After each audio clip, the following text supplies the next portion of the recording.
ಮಮತಕ್ಕನ ಪಕ್ಷದಾಗ ಕಾರ್ಯಕರ್ತರಿಲ್ಲ, ಗೂಂಡಾಗಳದಾರ. मोदी आया हम लोग के पारा में, अमित शाह आए फूल छिड़के पूरा दुकान खुलवा दिया. ನಮ್ಮ ಹಕ್ಕು ನಮಗ್ ಕೊಡ್ರಿ ಅಂದ್ರ ಮನೆಗೆ ಬಂದು ಹೊಡಿತಾರ. मेरे सास को धन्यवाद 7 बजे लेके गए. ಟಿಎಂಸಿ ಬಿಟ್ಟು ಬ್ಯಾರೆದವ್ರಿಗೆ ಓಟ್ ಹಾಕಿದ್ರ ನಿಮ್ಮನ್ನ ಮನೆ ಬಿಟ್ಟು ಹೊರಗ ಬಿಡುವುದಿಲ್ಲ ಅಂತ ಬೆದರಿಕೆ ಹಾಕಾಕತ್ತಾರ.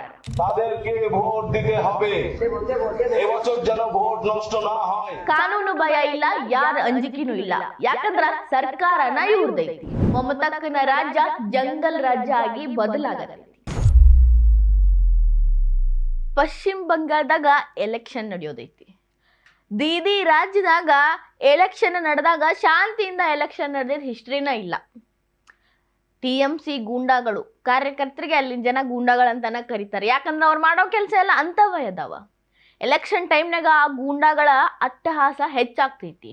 ಇನ್ನು ಎಲೆಕ್ಷನ್ ಮುಂದೈತಿ ಅಂದ್ರ ಕ್ಯಾಂಪೇನ್ ಅವ್ರು ಮಾತ್ರ ಮಾಡ್ಬೇಕು ಅನ್ನೋ ಬುದ್ಧಿ ಅವ್ರದ್ದು. ಬ್ಯಾರೆದವ್ರು ಮಾಡಿದ್ರೆ ಅದಕ್ಕೆ ಅಡ್ಗಾಲ್ ಹಾಕೋದು, ಓಟ್ ಬ್ಯಾರೆದವ್ರಿಗೆ ಹಾಕ್ತೀನಿ ಅಂದ ಮಂದಿಗೆ ಬೆದರಿಕೆ ಹಾಕೋದು, ಇದೇ ಕೆಲಸ ಅಲ್ಲಿನ ಟಿಎಂಸಿ ಗೂಂಡಾಗಳು ಮಾಡಾಕತ್ತಾರ. ಇತ್ತೀಚೆಗೆ ಅವರ ರಂಪಾಟ ಎಷ್ಟು ಹೆಚ್ಚಾಗೈತಿ ಅಂತಂದ್ರ ಯಾರ ಭಯನೂ ಇಲ್ಲ, ಯಾವ ಕಾನೂನಿನ ಭಯನೂ ಇಲ್ಲ ಅವರಿಗೆ. ಯಾಕಂದ್ರ ಸರ್ಕಾರನ ಅವ್ರದ್ದಿದ್ದಾಗ ಅವ್ರು ಯಾರಿಗೆ ಅಂಜಬೇಕು?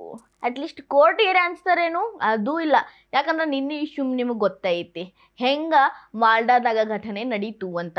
ಈಗ ಅದೇ ರೀತಿಯಲ್ಲಿ ಘಟನೆಗಳು ಹೆಂಗಾಗ್ಯಾವ? ಸುಪ್ರೀಂ ಕೋರ್ಟ್ ಸುಮ್ಮ ವೆಸ್ಟ್ ಬೆಂಗಾಲ್ನಾಗ ಏನೂ ಸರಿ ಇಲ್ಲ, ಕಾನೂನು ವ್ಯವಸ್ಥೆ ಹಾಳಾಗೈತಿ ಅಂತ ಹೇಳಿಲ್ಲ. ಅಲ್ಲಿ ನಿಜವಾಗ್ಲೂ ಕಾನೂನು ವ್ಯವಸ್ಥೆ ಹದಗೆಟ್ಟು ಹೋಗೈತಿ. ನಾನು ನಿಮ್ಗೆ ಒಂದು 3 ವಿಡಿಯೋ ತೋರಿಸ್ತೇನೆ. ಅದ್ರೊಳಗ টিএমসি গুন্ডাಗಳ ಅಟ್ಟಹಾಸ ನಿಮ್ಗೆ ಕಾಣಿಸ್ತೈತಿ. ಈ ಮೊದಲನೇ ವಿಡಿಯೋ ನೋಡ್ರಿ. পদ্ম ফুলে ভোট দেওয়া যাবে না, যদি ভোট গন্ডগোল হয়েছে তাহলে ভোট দেওয়ার দরকার নাই, বাড়িতে আমি রসগোল্লা ছানা ওরা পাঠিয়ে দেবো।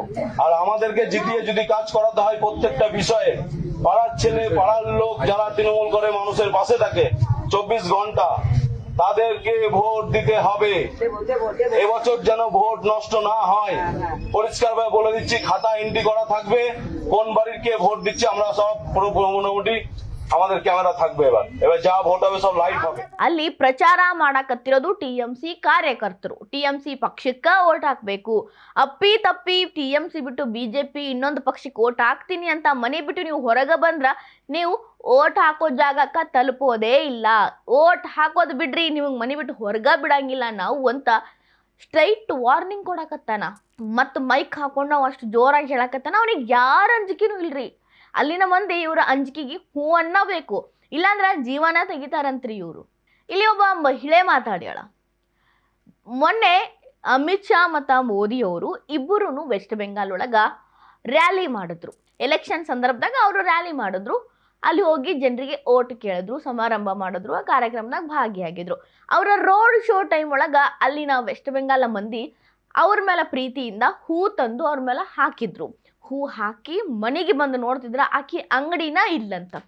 ಯಾಕಂದ್ರ ನೀ ಯಾಕೆ ಬಿಜೆಪಿಗೆ ಸಪೋರ್ಟ್ ಮಾಡಕ್ ಹೋಗಿದ್ದಿ, ಅದ್ ಹೆಂಗ್ ಹೂ ಹಾಕದಿ ಮೋದಿ ಮೇಲೆ ಹೂ ಹಾಕಿಲ್ಲೋ, ಈಗ ಮೋದಿ ಕಡೆನೆ ಹೋಗಿ ಅಂಗಡಿ ಇಸ್ಕೋ, ಇಲ್ಲಿ ಅಂಗಡಿ ಸಿಗುದಿಲ್ಲ ಅಂತ. ಸ್ವಂತ ಅಂಗಡಿ ರೀ ಮತ್ತೆ ಹಾಕಿದ. छोटा दुकान था, बूढ़ा बूढ़ी कमा के खा रहे थे। हम थोड़ा सा मोदी को जाकर फूल छिड़के, मोदी आया हम लोग के पारा में, अमित शाह आए फूल छिड़के पूरा दुकान खुलवा दिया। क्या बात? हाँ खुलवा दिया। टीएमसी बोला जाओ तुम मोदी में जाओ। अरे भैया हम तो गरीब आदमी खा रहे थे, इसमें मोदी का क्या है? ಆಕಿದ ಅದು ಸ್ವಂತ ಅಂಗಡಿ, ಆಕೆ ಜೀವನಕ್ಕೆ ಇದ್ದಿದ್ದು ಅದ ಒಂದು ಆಧಾರ ಸ್ತಂಭ.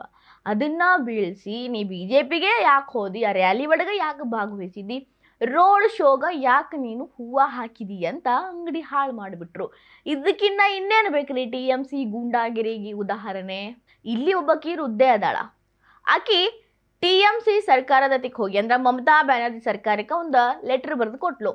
ನನಗೆ ಪೆನ್ಷನ್ ದುಡ್ಡು ಬರಾಕತ್ತಿಲ್ಲ, ಮತ್ತು ಮಹಿಳೆಯರಿಗೆ ಅಂತ ಇರೋ ಲಕ್ಷ್ಮೀ ಬಂದರ್ ಯೋಜನೆ ರೊಕ್ಕ ನನಗೆ ಬರಾಕತ್ತಿಲ್ಲ, ದಯವಿಟ್ಟು ನೋಡ್ರಿ ನನಗೆ ಜೀವನ ಮಾಡೋಕ್ಕಿರೋದು ಅದಷ್ಟ ರೊಕ್ಕ ಅಂತ ಹೇಳಿದ್ಕ ಟಿಎಂಸಿ ಗೂಂಡಾಗಳು ಮನೆಗೆ ಬಂದು ಹೊಡೆದು ಹೋದ್ರಂತ. ಇನ್ನೊಂದ್ಸಲ ಅದನ್ನ ಕೇಳೋ ಹಂಗೆ ಇಲ್ಲ, ಕೇಳಕ್ಕೆ ಹಕ್ಕೇ ಇಲ್ಲ, ನಿನ್ನ ರೊಕ್ಕ ನಿನಗೆ ಸಿಗೋದಿಲ್ಲ ಅಂತ. ಆಕೆ ಹೇಳ್ತಾಳೆ, ಕೇಳಕ್ಕೆ ನನಗೆ ಧೈರ್ಯನೂ ಇಲ್ಲ, ಅವ್ರು ಹೊಡೆದ್ರೆ ಹೊಡೆಸ್ಕೊಳ್ಳೋಷ್ಟು ಶಕ್ತಿನೂ ಇಲ್ಲ.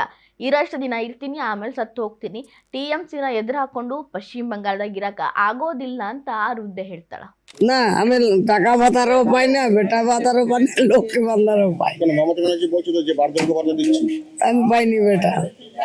কেন এখানে যে তৃণমূলের যে যারা আছে ওদেরকে বলেনি? বাবা আমার ঘর আশ্রমে সাদা পাথর ঘর, আমার বইয়ের দিয়ে কত পুলিশ গেছি, আমার খেপা খেপা খেপা মেরে শেষ করছে, 7 বছর মেঘে খেয়েছে। ঘর দেয়নি আমাদের? ঘর আছে না, কোনো কথা না, পায়খানা বাথরুম কল লাইন আমি মাঝে বিকছ নিজে কামাই করেছি। ಏನು ಮಾಡಕ್ ಆಗೋದೇ ಇಲ್ರಿ ನಮ್ಮ ಕೈಲಿ ಅಂತ ಹೇಳಕತ್ತಾಳಕಿ. ಅಂದ್ರೆ ಅಷ್ಟು ಶೋಷಣೆಗೆ ಒಳಗಾಗ್ಬಿಟ್ಟಾರ ಅಲ್ಲಿನ ಮಂದಿ. ಏನಿದ್ರು ಬರೀ ಮುಸ್ಲಿಮರಿಗೆ ಮಾತ್ರ ಅಲ್ಲಿನ ಸರ್ಕಾರ ಸವಲತ್ತುಗಳನ್ನ ಕೊಡ್ತೈತಿ, ಹಿಂದೂಗಳಿಗೆ ಬೇರೆದವ್ರಿಗೆ ಅಲ್ಲಿ ಯಾವುದೇ ರೀತಿ ಹಕ್ಕುಗಳೇ ಇಲ್ಲ. ಇರೋ ಹಕ್ಕುಗಳನ್ನ TMC ಕಸ್ಕೊಂಡ್ಬಿಟ್ಟೈತಿ. ಇದು ಮಮತಾ ದೀದಿ ಆಳಾಕತ್ತಿರೋ ರಾಜ್ಯ. ಬೇರೆ ಏನಾರೇ ಮಮತಾಕ್ಕನ್ ಕೇಳ್ರಿ ನನಗೆ ಗೊತ್ತಿಲ್ಲ, ನನ್ನ ಕಡೆ ಅಧಿಕಾರ ಇಲ್ಲ ಅನ್ನೋ ಡೈಲಾಗ್ಗಳನ್ನ ಹೇಳ್ತಾರೆ.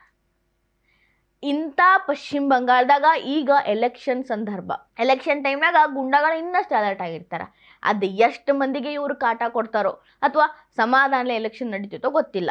ಎಲೆಕ್ಷನ್ ರಿಸಲ್ಟ್ ಬಂದ ಮೇಲೆ ಅಷ್ಟೇ ಅಲ್ಲಿನ ಹಿಂದೂಗಳ ಪರಿಸ್ಥಿತಿಯನ್ನ ನಿರ್ಧಾರ ಮಾಡಬಹುದು ನೋಡ್ರಿ.